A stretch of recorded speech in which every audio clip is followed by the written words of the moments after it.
We What on? up, y'all? What up? What up? What up? This is Stevie Zenith. I'm here. It's another beautiful Sunday. We are here at the Aim for Your Zenith interview series where we cultivate and inspire people to just go out there and get it. This is for millennials. This is for you. If you watching, this is for you. You know, get your notepads out today because we got a really, really, really dope guest. I'm starting to, ease into, my entertainment friends. You know what I'm saying? So we got my homie Shamar Forte in the building today. He's gonna really chop it up with us about, the steps that he's been using to become super successful. He's out in LA right now. He's doing a bunch of dope stuff. His platform is amazing. The things he's been able to do is crazy, and he has a really, really dope story. So y'all check it out. Shamar Forte is in the building. What's up, homie? What's good? What it do? What it do? Ba-da. Me and Shamar go back. Actually, my songwriting partner, Plex, introduced me to Shamar a few years ago, and we've actually done music together and everything like that. And uh, very, very dope R&B singer, by the way. And we worked in Atlanta for a little bit. The next thing you know, Shamar was gone, and we were like, "Yo, where'd Shamar go?" Then he pops up in LA and is doing all this crazy stuff, man. It's really dope. His story. I can't wait for y'all to hear it.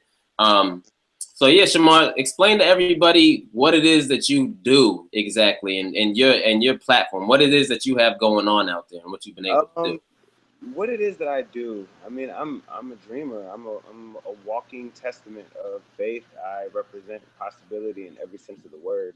What I do is I get up every day and I attempt to create the world that I want to live in. I am just like everybody else. I just am crazy enough to think that I can do whatever it is that I want to do, however it is I want to do it.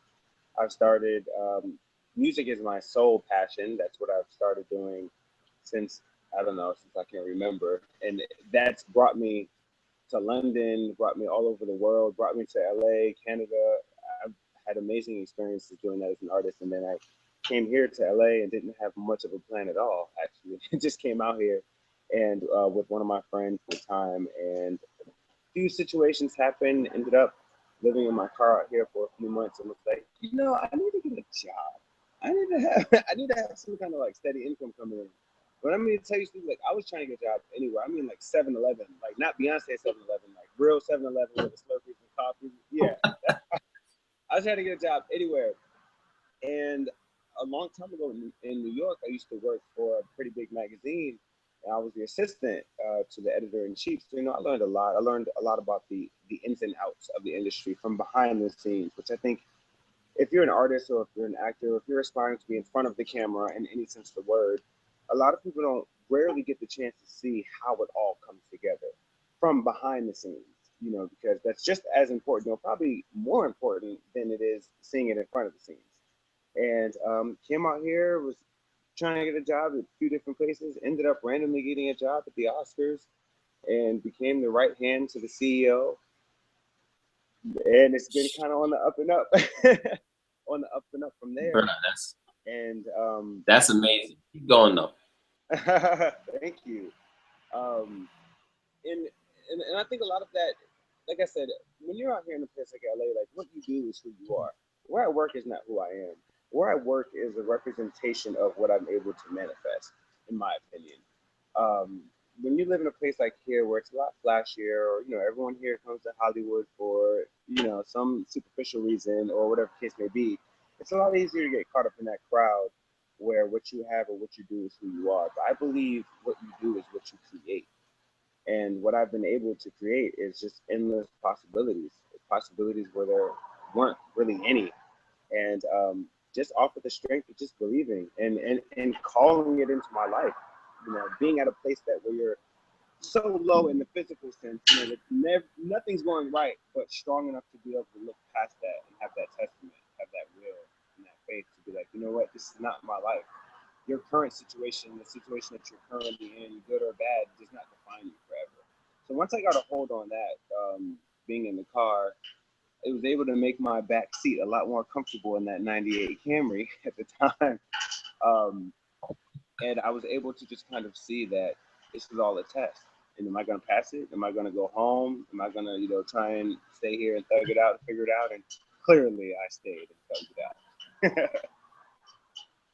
That's dope, man. That's dope. So I don't know if you heard him. He said he moved to LA and lived in his car for a few months, y'all. Like that's driving. That's dedication, man, for real. Like, The you know, interesting and the living in the car part was I was living in the car when I first started working at the Oscars.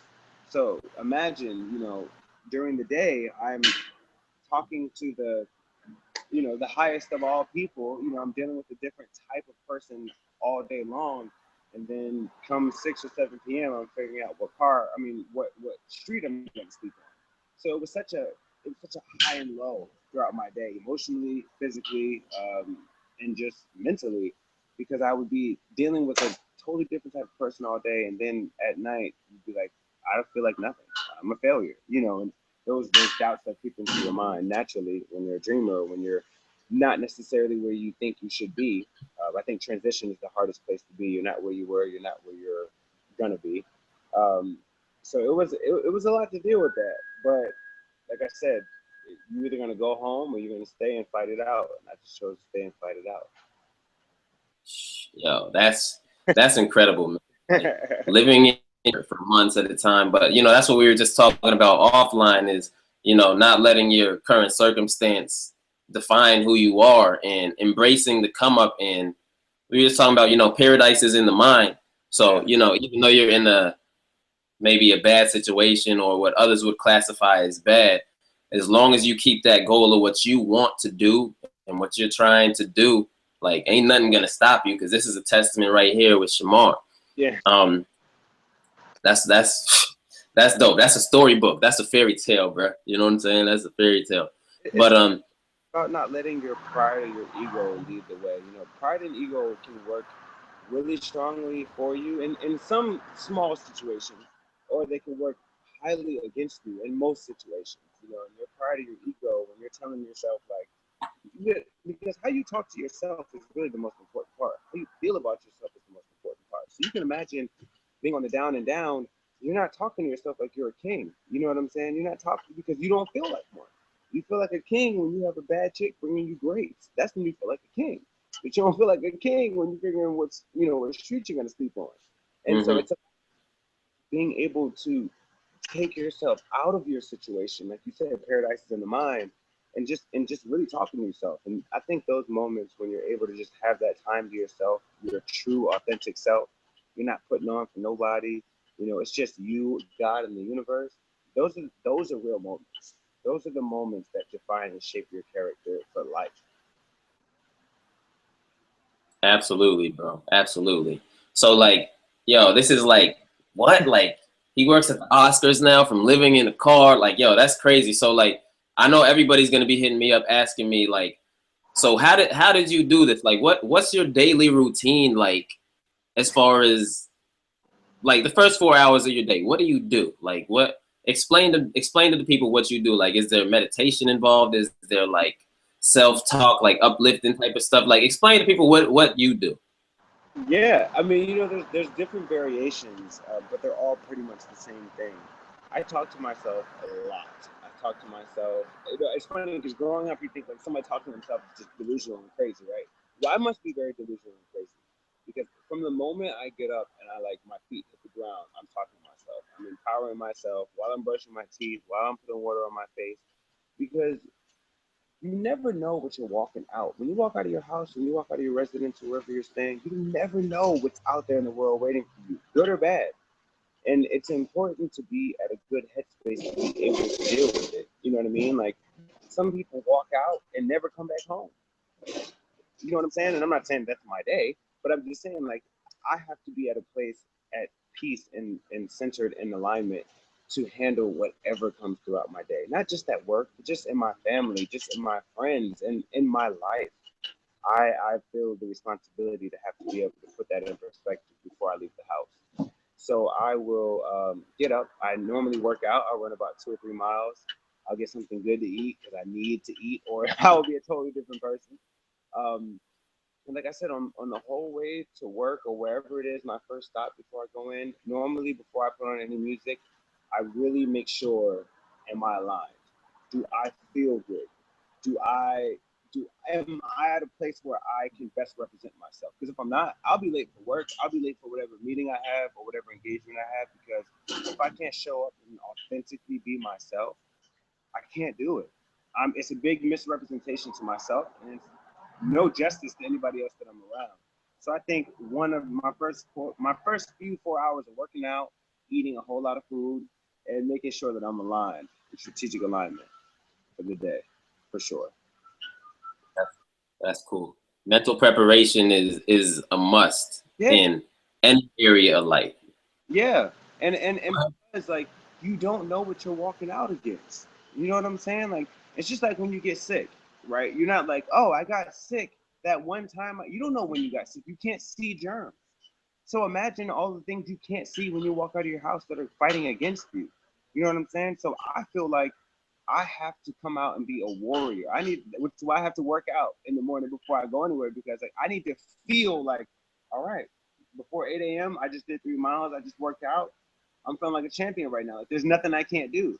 So for me, whether it's psyching myself out or not, I have to be at the best representation of myself before I leave and exchange energy with anyone. Absolutely, absolutely. That's key. That's key advice, man. Because if you, like you said, if you're feeling like shit, you know what I'm saying? Like you give shitty conversations, you're gonna every smell that. You know what I'm saying? You give shitty energy. You know, you're not giving what you were really sent here to do. Because regardless of whatever it is that I'm going through, even when I started working at the Oscars and I would work there and I would go to work and no one ever knew what I was going through. No one ever knew I was in the car. I didn't bring that to work. I didn't bring that on my face. I didn't bring that in my energy. You know what I'm saying? Because my job, my whole sole purpose in life is not to be walking around like, woe is me. You know what I'm saying? It's about how can I be here of service to someone else? What can I do to empower, to bring somebody else and make someone else's day better? You know what I'm saying? And one of the things that I did not mention in my first 4 hours is that I have to be at a place of gratitude. Grateful for everything I have, everything that's going good, everything that's going wrong, because the things that are going wrong, I know innately they're teaching me a lesson. Even though I may not like that lesson right in the moment, I know that it is teaching me a lesson. But I think being grateful is the key to all success. Because at the end of the day, being successful to me is having gratitude. You can't be successful if you don't have gratitude. Even if you have more money than me, if you have more cars than me, you have more chicks than me, you have more anything than me, if you're not grateful for what you have nothing in comparison to me. That's wise words. You sound like Abraham Hicks over there. You know what I'm saying? Okay. Well, that's dope, man. That's dope. Being in a place of gratitude is what'll get you to that next level. What'll get you through the hard days, through the tough days. Just be grateful. Just think about the dope things that are going on in your life, however small they are. Don't even pay attention to the negative. Even as simple as like getting out of your bed, you know what I mean, with your bed sheets in a house with a frame, with a roof, getting on there and stepping on your ankles. You have mobility in your legs and your joints. You have eyesight. You have the ability to hear. Your heart is working. Your lungs are working. You know, it's, and I know that it sounds really, really silly, but it's like, it's those things that we're so used to having that we forget. So we're not even thankful for them anymore, because we expect to get up and see. I expect to get up and be able to hear. I expect to get up in my apartment that I pay money for. I expect to jump in my new car. You know what I'm saying? And it's like, all that's not promised. And there are people living in the Middle East in a completely different life than we are, being bombed every day. You know what I'm saying? And so it's like, it's really being grateful for the simple, small things. Having food in your refrigerator. Like I can go on and on and on, but when you're at that place where you can, no matter how much you have or how less you have, when you're able to look at it from that perspective, it'll change your entire life. I agree wholeheartedly. I agree. I got a quick story. Like, yeah, before I moved to Atlanta, when I was back in Fort Myers, Florida, like, I was always gratitude. People know me as a happy person already, but I didn't understand that you can create your own reality and that you can manifest anything you want to manifest. It's all about the thought. So, you know, once I moved out here, like, I'm so with it. I'm so read the book called The Power and that really changed it. Everything that you're talking about, that's the stuff that I've been incorporating in my life as well. Yeah, and it's worked for you, and it's working for you. It's funny because you Absolutely. like when you want to be something, you think that like who you are and what you want to be is like over here. No, you just have to wake up and be that. You just decide. You just wake up in the morning. You're like, I am that. I'm an actor. I'm whatever it is. When I'm a politician, I am a singer. You just wake up and you start acting like you are that person, and not the bad traits of that person. But you know, it's something as like if I want to say, oh, I want to be a millionaire and I want to be a singer, millionaire and I'm a singer. Then when I go out to the restaurant and I have a shitty server, or I go to the restaurant and I have a good server, I'm gonna give them a good tip, whether I have the money to or not. You know, it's those things. You just start doing it. You just start acting like it. When you see somebody homeless on the street and you have $5 cash in your wallet and you don't have a $1, give them $5. You're gonna get it back.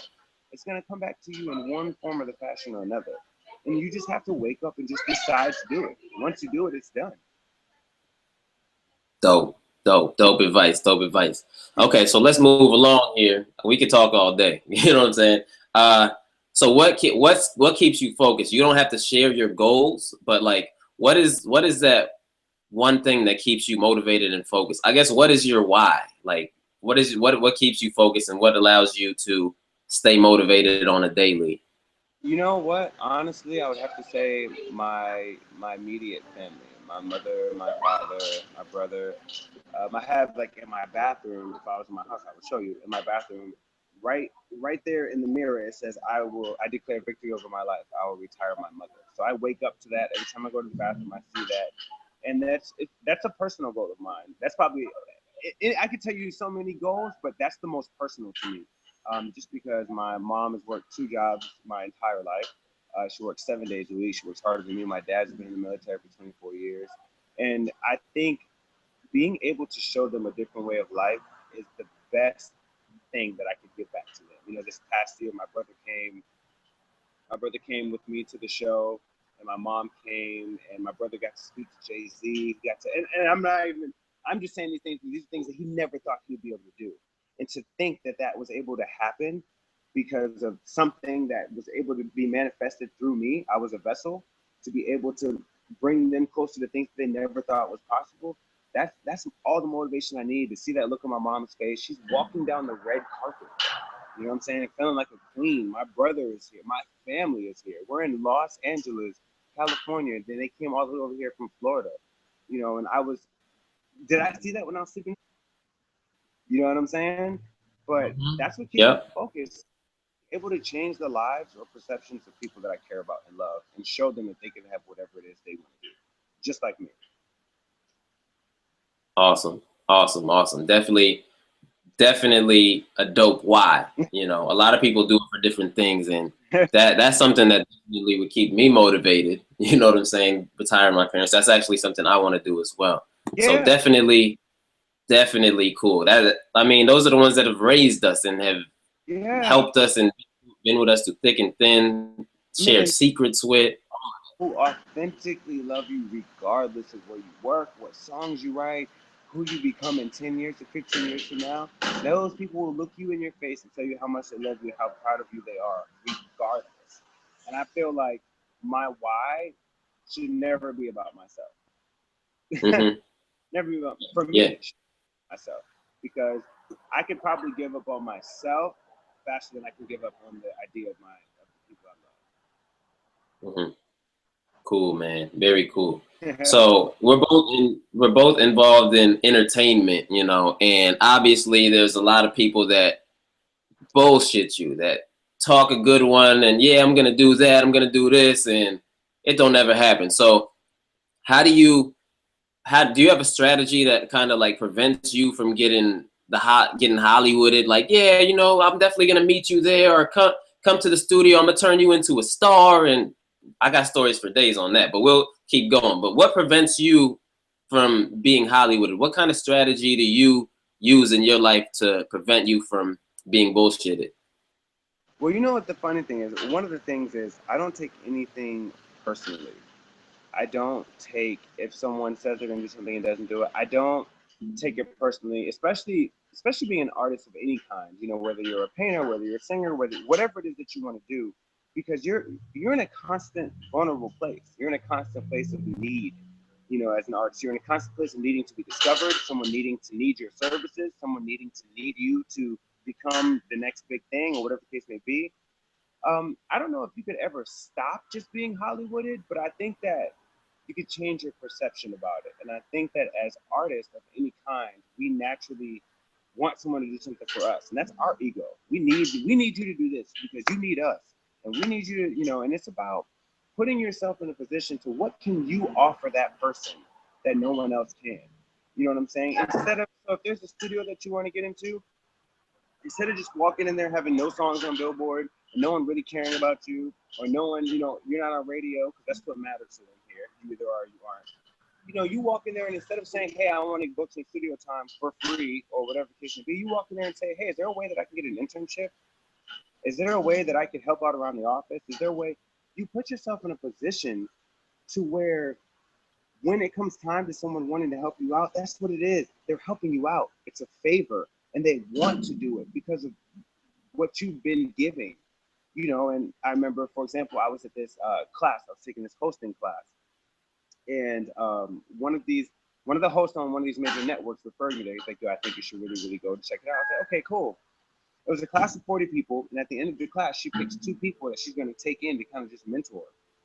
And I was like, okay, great. So by the end of the class, it was 2 days, I went up to her and I was like, hey, you know, is there any way that I can come here on the weekends, maybe just check people in, maybe just work in the front desk greeting people? Granted, when you live here in LA and you work in a certain place or you drive a certain kind of car, you don't do stuff like that. People are just blown away because they're like, wait, you just want to help out? You just want to be, are you sure? And by the time the end of the class came around, she was like, you were one of the 2 people I wanted to pick to bring in. Wow. You see what I'm saying? And it's like, Yeah. I'm not saying that's the reason I did, because I put in a lot of hard work into the class. But don't think that because I was humble and I was willing to be a humble servant of any kind, that doesn't play into your favor either. And authentically, don't do it if you're not authentic about it. But authentically want to be at a place where, you know, how can I help? What can I do to bring something into your life?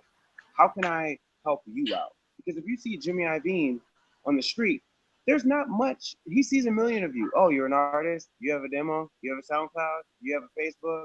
You have a Twitter. You have 20,000 followers on Instagram. What else? It's not about that anymore. Mm-hmm. So it's about creating opportunities where there is none.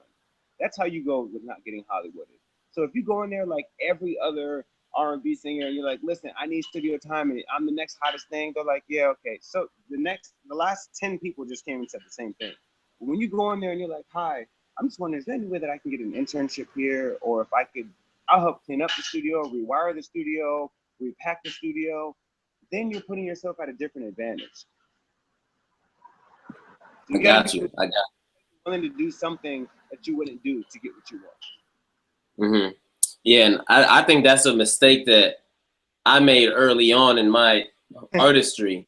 Back when I was a young buck, back when I was like 21, 22, I used to just always think that I'm a rapper.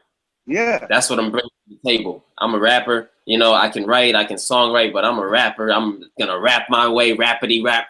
You know what I'm saying? Like, I thought I was gonna just do it like that, but once you move to like a bigger city and you see like, yo, there's a million people that are doing this. So what's different that I can bring to the table? Once you see that, then you start to realize and think outside of the box. And, you know, a lot of people, like I have friends who, you know, are in smaller cities and they don't quite get it. Like that's all they're bringing to the table is that they can rap or that they can sing. You know, you got to bring more to the table. You got to get creative with your mind and see what it is that you can bring to service somebody else. So I definitely agree with that. Yeah, and it's interesting because when you are in a smaller city, you know, a lot of the times you don't get to see the industry and how it actually works, because what you're seeing is a TV show. You know, if you're living in a smaller city, you're seeing the result of someone have already made it.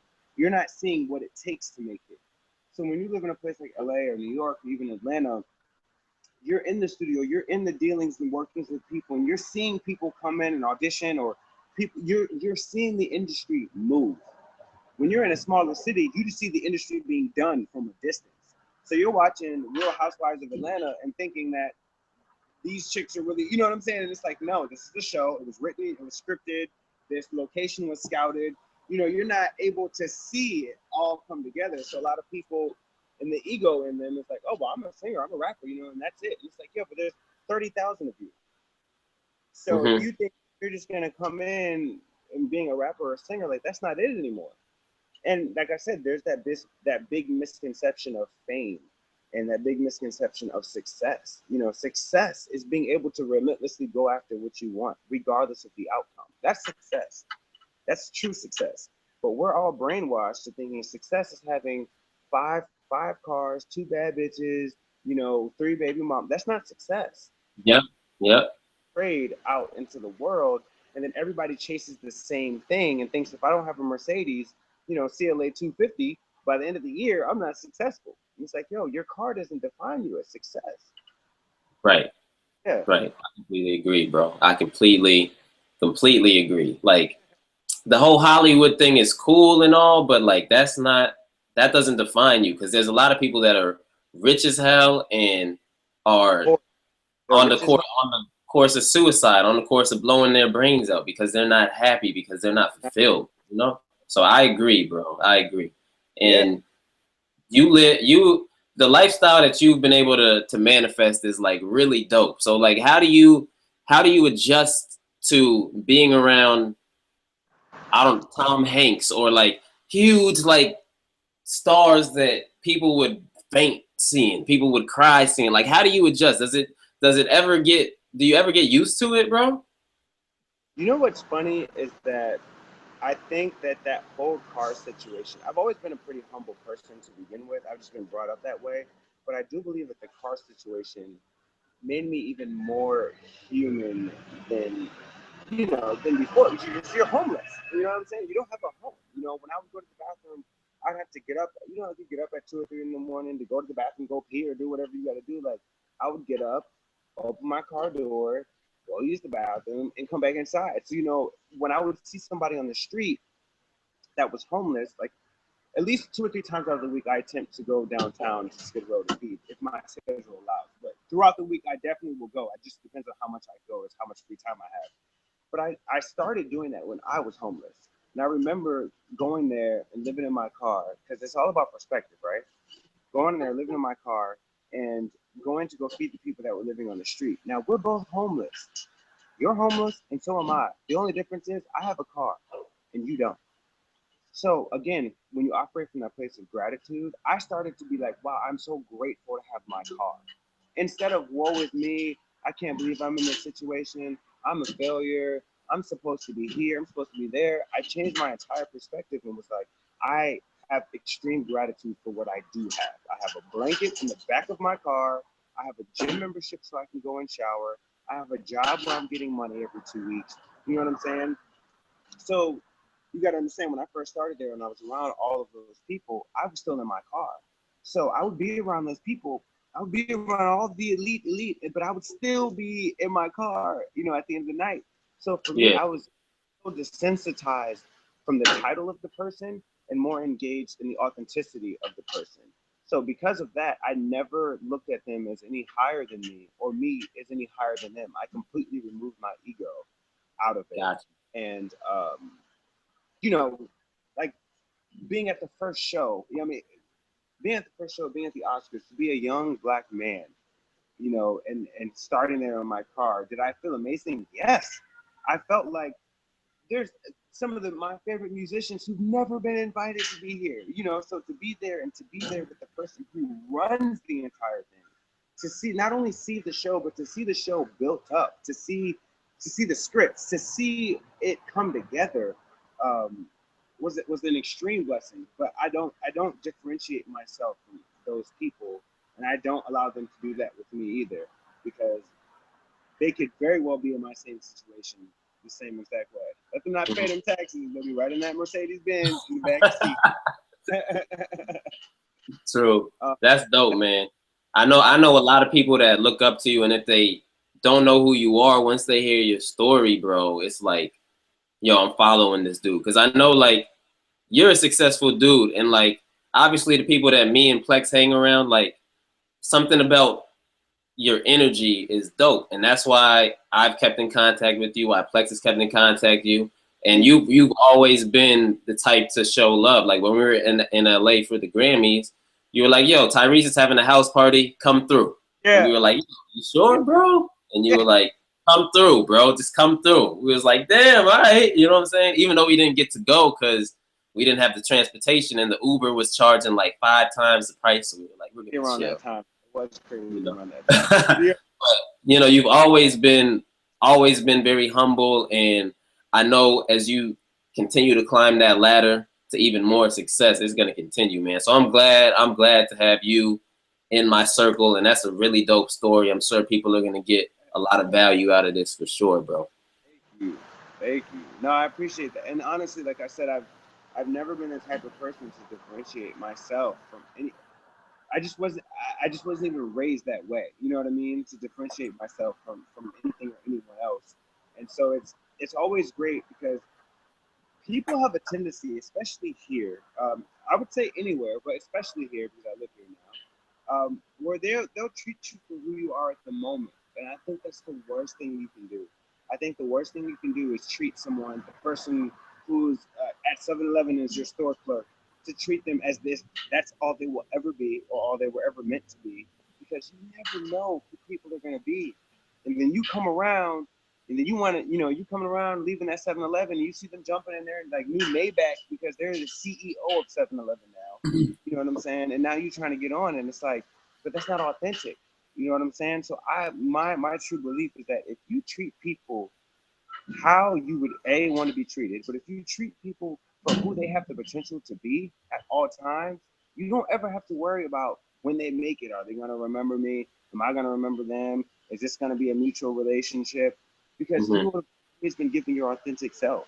The moment you fuck up is when you stop giving your authentic self. The moment you fuck up is when you start thinking that you're better than that person because right now, today, you have more money than them. Or right now, today, you have better sneakers than them. Or right now, today, you have a better car than them. That doesn't mean anything. A day Right. can change someone's life. A day can change someone's life. You know what I'm That's saying? cool, man. That's cool. And the mindset you have and being in Hollywood is great because I know you're not gonna go crazy. I know you're not gonna go lose your mind. You know, like I think the thing that a lot of people might make the mistake of is thinking that Hollywood is all glitz and glamour and not coming into the situation mentally prepared for what it really is, you know. So the fact that you lived your life, you've had experiences, so you've been grounded before you moved out there. I think that's something that really helps anybody in any industry that's trying to go into an environment that looks like all glitz and glamour, but in reality it's not. You know, Yeah. having that mind state is perfect. Well, and I understand now that all of that was extreme preparation because I was so humbled before I even got here. Like getting here was even more. It was like in New York, I'm so used to the hustle and the dirty, the grime. I was like, oh, I've done everything. You know what I'm saying? Like I've hustled so much. I've had this job. I've been a waiter. I've been, what I'm saying? I've delivered newspapers in New York City. You know what I'm saying? I'm not even a bartender, but I went to go bartend. Like I've done so many odd and end jobs, in pursuit of making my dreams come to fruition. But I will say, coming here, as beautiful and pretty as it is, I learned the dirtiest of the dirtiest ever. And like I said, being in that car, man, not having any family here and kind of just being with yourself and your thoughts, you got to think about it. On one hand, everybody wants to hang out. They want to chill. They want to like hang around with you more. You're starting to be around in different circles and different environments, but no one knows what you're really going through. So there's that detachment to where people are like, yo, let's go hang out. And I'm like, yeah, I can't because I don't have a place to take a shower because the gym is closed. So I can't make it tonight. Your your reasons are different.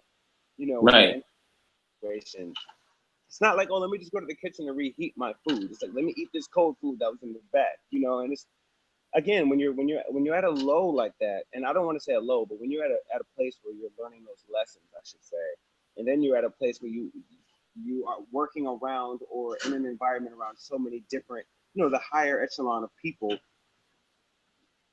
You're just like, your mind is like cramped because you're like, yo, this is crazy that it's 3 p.m. and I'm sitting here chilling and having lunch with this person, and then at 6 or 7 I don't know where I'm going to sleep, and no one knows. So it's very interesting that way. That's crazy, but I know that prepared you for where you're at now. Most definitely, and it allows me to further carry that on with not being at a place where I can judge anyone. Dope.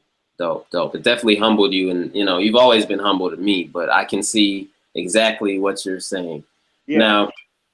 Now, are you a reader? Do you read books? I know you check out audiobooks and stuff like that. So let me just ask you, like, what book has carried you and allowed you to do some of these things? Like, what's a book that you read that the teachings that they have in the book have helped you to create the lifestyle that you're experiencing? Well, it's funny. There are definitely a few books. There's a book right now that I'm reading called Good to Great. I know one book for sure that has helped keep things in perspective is The Four Agreements, which is a really good book. Oprah released this book, I want to say this past year, called What I Know for Sure, which has been a complete eye-opening. I mean, anything Oprah does, you know what I'm saying? I mean, let's just keep it real. That's the GOAT. She's the GOAT, bro. Yeah. I think anyone in pursuit of any sort of quest or dream would be crazy if you don't read The Alchemist. I think that is just one of those standard books that I think just as a young adult you should just read as you're finding yourself, putting everything into perspective.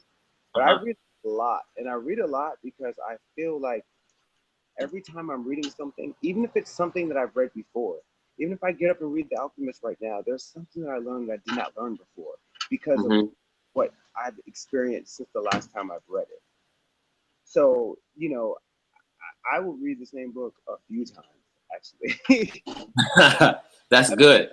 And I'll revisit it because some stuff I may not be able to relate to right then and there. It may be a good chapter, but I may not be able to relate to it. And then as I go back and I'm like, wait a minute, I'm being faced, this is something different that I've never been faced with before. And then I go back and reread even those same books. Like I said, The Four Agreements, that book is like the Bible, and it just teaches you not to take anything personal and to be impeccable with your word. If you say you're going to do something, do it. And it's those simple things that, like I said, you think that every human being is just wired to know, but it kind of goes back to the Hollywood thing where you said, how do you not get Hollywooded? Well, I don't take anything personal. That's one of the 4 agreements. I don't take it personal, and I'm impeccable with my word. If I say that I'm going to meet you somewhere, even if I'm a little late, I'm gonna meet you there. You know what I'm saying? Yeah. I'm gonna show up. I'm gonna keep my word because I understand you keeping your word is building trust. You build trust, then that's when you're able to favors back and forth. Then that's when the success and all of that kind of starts to happen. Successful people mingle with successful people because they keep their word. That's that's a gem right there. Successful people mingle with successful people because they keep their word. I've never heard that, but that is so true, bro. That is so, because nobody wants to deal with a person who's like, yeah, I'm gonna do that for sure, and then never do it. Never do it. And it's like a lot of these charities or a lot of these award, not like the award shows, not like the Grammys or the Oscars, but like, these award benefits or these charity benefits. These people, friends, they're buying tables for $10,000, $5,000, but they all run around the same circle. So it's like, yeah, now we're talking about not everybody has $5,000 or $10,000 to give the money. That's not what I'm saying, but that's not the point. The point is that person is keeping their word to saying, I'm going to support you. See, what happens is on the totem pole of success, success, you have the people at the high of the pyramid. It gets narrow at the pyramid, meaning there's less people there. At the bottom, there's more people at that pyramid.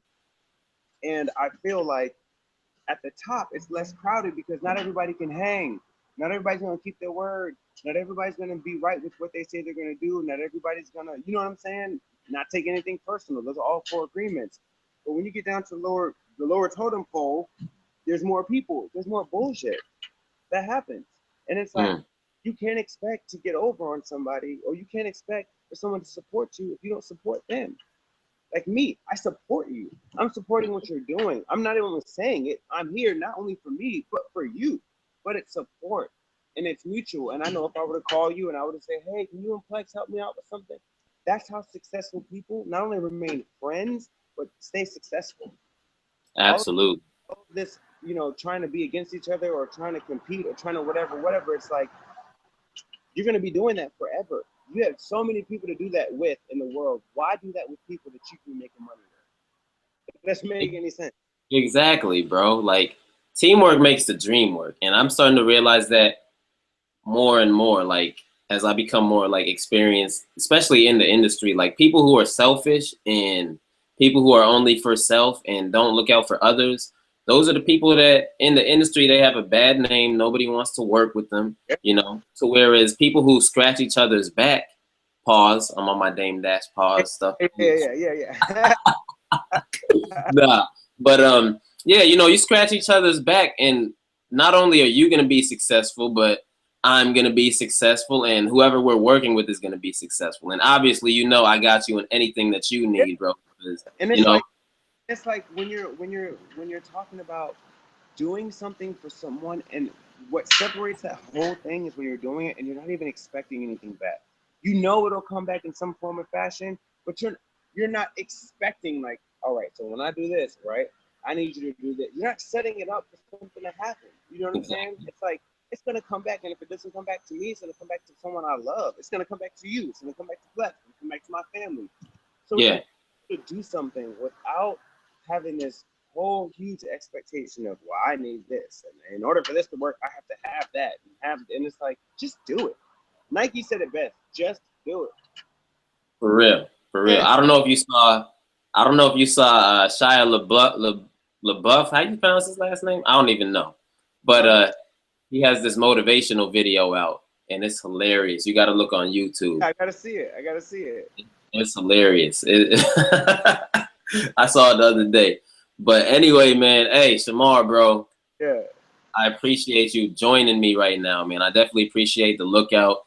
And thank you for, you know, sharing those gems, because usually, like, since I've been doing these interviews, I haven't had anyone from kind of like my realm of entertainment jump on here. So I definitely wanted to get you on so people could see what's popping in Hollywood, what's real in Hollywood, the mindset you should carry while you're out there. You know what I'm saying? So much appreciated, bro. And what do you have coming up?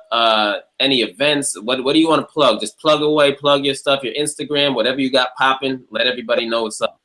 The only thing, I have a few things that I'm working on, but I don't think that's the most important thing. I think the most important thing to plug and to leave people with is just to go after your dreams relentlessly and fearlessly. Be strategic about it, but don't let the words, don't let the ways of how people feel about you detour you from what you believe that you are called to do. If I have to leave you with anything in the world, it would be that, because I would say that fear fear will send somebody down the complete wrong path, and they'll be right there. You know, you meet so many people where you're like, yo, you should have been a basketball player. You should have been a comedian. You should have been but somehow, somewhere along the way, they got scared. Or that one person that told them, no, you're never going to be nothing. Like, that's what got them messed up. So if I have to leave them with anything, it would be that. I'm going to always represent possibility. I'm going to always be doing what I have to do to get stronger, to get better, to just become a better human being. But I wish that, and I wish love for everyone. That's what I would leave. Awesome, man. Awesome. Shamar is humble as hell, but yo, he's out here getting it. He got a lot of stuff popping, but I'm not gonna spill the beans on it. But yo, definitely, y'all be sure to check out the interview. All the interviews, Aim for Your Zenith interview series, really just created to inspire people to give back to everybody. And you can find me on Instagram, SJAYY_spacesuit, aimforyourzenith.com. That's where we have everything. And the events page will be up soon and all of that. But thank you so much. Be grateful, have gratitude, and you'll get far in life. Shamar, I appreciate you, dog. No problem, dog. I got you. Anytime. You know that. Indeed. Indeed. Glad this thing ended right before my battery was about to die. Cool, man. Well, peace, peace, peace.